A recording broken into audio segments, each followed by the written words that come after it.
Oh, God, don't let it be true, I thought as I drove the car in and out of traffic. He can't be serious, or could he be? Just half an hour ago, I was working at the bank, helping some family get a loan for their first home. Then the phone rang. The police.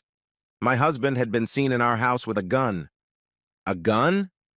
Yes, ma'am. A neighbor came by to pick something up and saw him. He seems to be threatening suicide. We need you to help us talk him out of it. Suicide? But Connor loved life. He'd always been so happy and lucky. Why would he?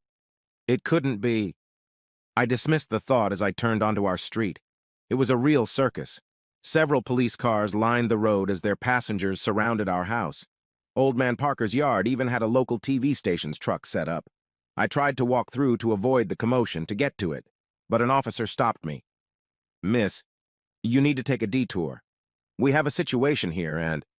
That's my house, officer. My husband's in there. I interrupted him with a yell.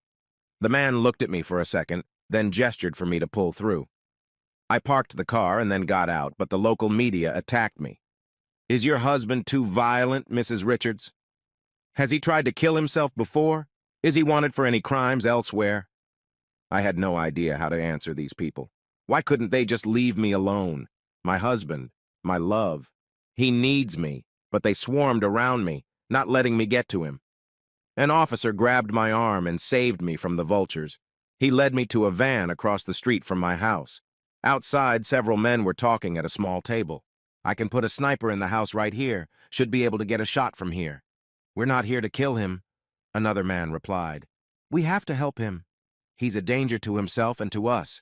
If he attacks my men, then... No! I shouted at them. Everyone turned toward me. When they started to ask who the hell I was, they were answered by a young female officer. This is Mrs. Richards. Oh, thank you, Carrie. A second man approached me. Ma'am, my name is Toby Curtis. I'm a negotiator for the local police department. Can I talk to you for a second? The first man stopped him. We need to know how many guns he has. Maybe there's a damn militia in there and... We don't have a gun, I interrupted. I don't know where he got the one you say he has. Must have bought it today. That's good. We can check the local gun stores and... Rick, could you let me do my job first before you start shooting? The look on my face seemed to stop this Rick. Are they serious about shooting my husband? Come here, Mrs. Richards. Toby led me away. I need to ask you a few questions. Has your husband been depressed lately? No, not really. Liar, I said to myself. I should tell them. No, they don't need to know that. He sighed. Ma'am, can I call you Jennifer? I nodded. Did you know your husband quit his job 2 days ago? No, he didn't. I mean, we talked last night. He was so happy and... You mean he was happier than usual? Well, we had some problems, but I solved them and we're back to our best. He was happy. What kind of problems? Sir, it had nothing to do with... Jennifer, I hate to be nosy, but the more information we have, the more we can help your husband. Another officer ran up to us. Hey, Toby, we've made contact with this man. How? I thought the phone wasn't working. Somehow he's got a signal going to the live truck across the street. They say we can use their equipment if they can get exclusivity for the broadcast. I don't like that. How could he transmit a signal to them? My husband worked at the station. He was the engineer on their truck. He installed half that equipment, so if anyone could, he could, I replied. I don't think I was hiding my pride in his intelligence in my voice. They led me to the news truck. It was very similar to what I remembered. Inside, one of the pretty reporters who used to attack me was talking into a microphone while looking at one of the screens. To my horror, Connor appeared on the screen. His appearance had changed so much that I was startled. His chest was bare, and his hair, which normally reached his shoulders, was now cut almost short. But what scared me the most was the gun in his hand. Connor hated guns. He knew I was afraid of them. What was it for, unless... Fear squeezed my heart again. Toby took the microphone away from the lady. Connor, this is Toby Curtis. I'm here to help you. Shut up! Connor's voice was unlike anything I'd ever heard him say before. It was filled with anger, pain, and even hopelessness. A voice I would have expected to come from some crazy person, not my loving husband.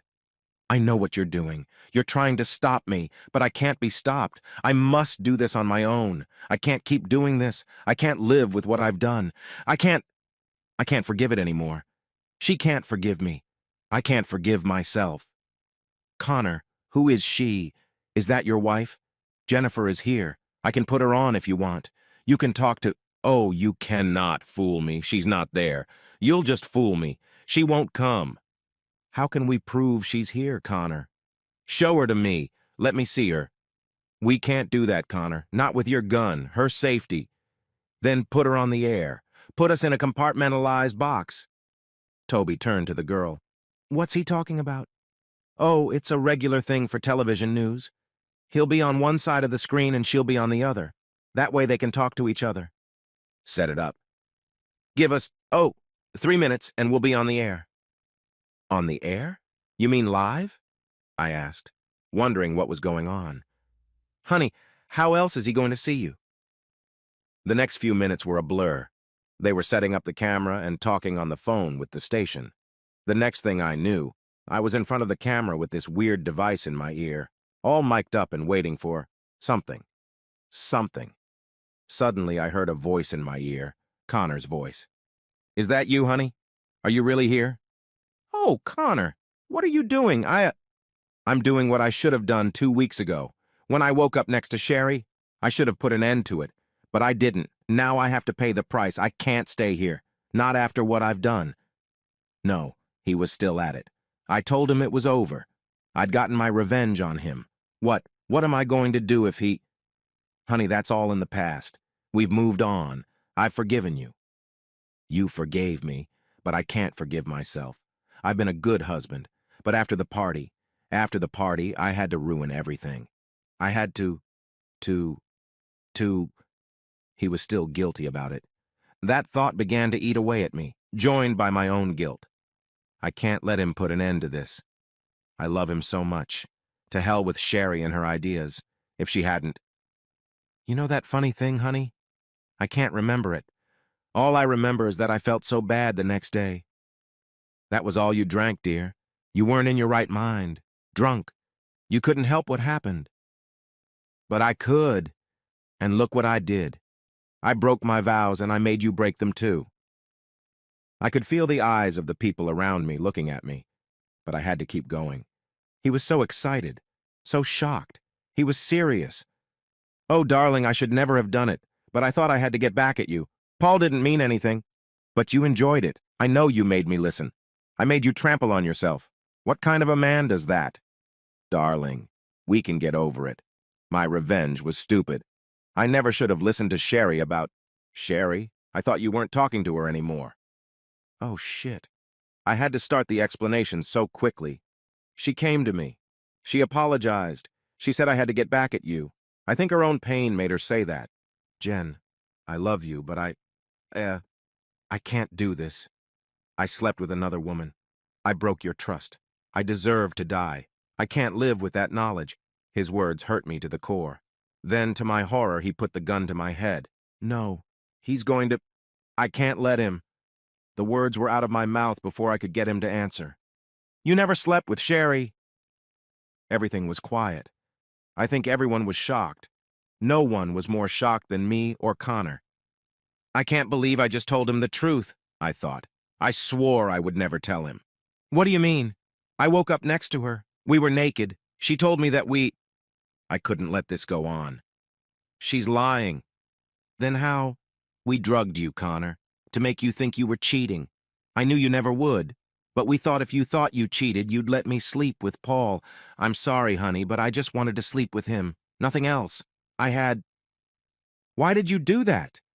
What did I do wrong? Nothing. It was all me. Sherry kept telling me what a great lover he was. When we got married, we were virgins. I just wanted to see what I was missing. I'm sorry, darling. You've never broken your vows. You're a good man. You were going to let me think I was cheating on you? How long did you plan this? How did you drug me? Didn't you care? I could have died. Oh, honey, I know you wouldn't have. I almost called for an end to it when you were so sick all those days. But when you got better, I decided I could go ahead with the plan. We came up with it a month or so ago. We couldn't get you interested in Sherry, so we came up with this. I just needed to sleep with Paul. It was something new, and I was so excited. What did you give me? Sherry stole something from the hospital where she volunteers. I don't know what it was, but it worked. It worked too well. She tried to pick you up, but you didn't. She was really waiting for you. For how long, Jennifer? How long were you going to let me live in this hell? Oh, honey, I thought if we just did it once and then I came back to you a few days later, we could get past it. We could get past this. I still love you. Love me, love me. Connor disappeared from the cell. As I waited for him to return, I started to panic. Then I heard our front door slam. Connor was coming out of the house. His eyes were wild and he was still holding the gun in his hand. The police started yelling at him, but Toby calmed them down. Do you love me? Love doesn't mean you're trying to kill me, Jen. You don't try to make the one you love rape some whore. Many of the officers continued to yell at Connor to put the gun down and surrender. Toby was thrashing back and forth trying to stop them. I was wrong, Connor, I yelled back. I've got to get him to calm down, I thought. He'll forgive me. He always does. I was just obsessed. I never meant to hurt you. I ran toward him, but an officer held me back. You made me think I was some fucking adulterer. Do you have any idea how much that killed me? You think I hurt you so badly that you sacrificed your fidelity to some stranger to get back at me? Connor began pacing back and forth across our yard. I can't do that, Jen. You betrayed me. You could have killed me. Then you tried to kill my heart, my soul, my love. Now you think we can just go back to normal. What was supposed to happen when you were possessed again? Would I eventually die so you could have an affair without guilt? The world around us shrank. There was nothing but the two of us and the pain I'd caused. No, it was just a one-time thing. I would never do it again. Connor, I love you so much, I yelled. I could just see my life disappearing before my eyes. It's over, Jen. I loved you and you did it. Goodbye, I screamed as he put the gun in my mouth. I turned away as he started to pull the trigger. I couldn't watch the love of my life end it all because I needed a new lover. How could I have been so stupid? I waited for the explosion, but I didn't hear anything. I could have sworn the cop holding me was laughing. I looked at him. He was laughing. I looked at several other officers, and they were all holding back laughter. What were they doing? Horrified, I turned to my husband and saw him with a look of disgust on his face. He began to cough. The image of our cat taking out a hairball as he took the gun out of his mouth came to mind. Lemon, lemon, whose goddamn idea is this? Connor put the muzzle of the gun in his hand and pulled the trigger a few times. They're all lemons. At that, all the cops laughed. Nice one, guys, but I always carry a reload. Connor pulled the clip out of his pistol. Funny, I always thought that magazines for firearms were different. He pulled a new one out of his pocket and inserted it. Then he put the gun back in his mouth and pulled the trigger. Stunned, I watched as he began to chew. Cherry, I love that flavor. He looked at me, then at the shocked TV reporters. Connor's laughter echoed in my head. Oh, you thought you were called to rescue me, honey. Remember last week when I was testing all that new security equipment for Max? Well, one of them was an electronic ear. And guess what I heard? You and that slut Sherry talking about your little conspiracy. You backed me up pretty good. I was at the end of my rope. But then I heard you. And I got mad. The officer holding me took my hands and put them behind me. I could feel the handcuffs as he put them on. We couldn't charge you with anything then, dear, because it would just be my word against yours. That's when the officers and I came up with this. Connor pointed to the circus around us. We just didn't expect the news van to show up, but we regrouped. He grinned. It was so easy with you.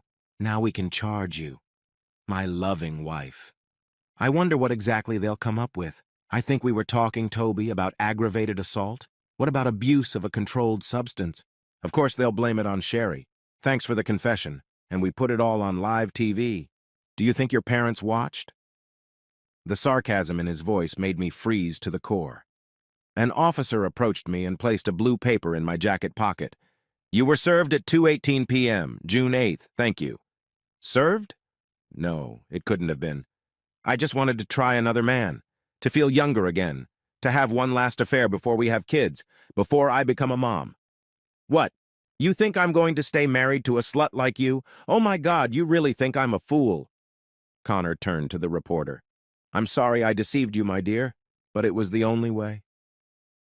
My world was crumbling. This couldn't be happening. I had dreams of having kids with Connor this year. I was going to be a little soccer mom with little soccer players. We were going to have picnics and barbecues. I had a husband who loved me. Oh no. Oh my God. Let this be a nightmare that I didn't wake up from.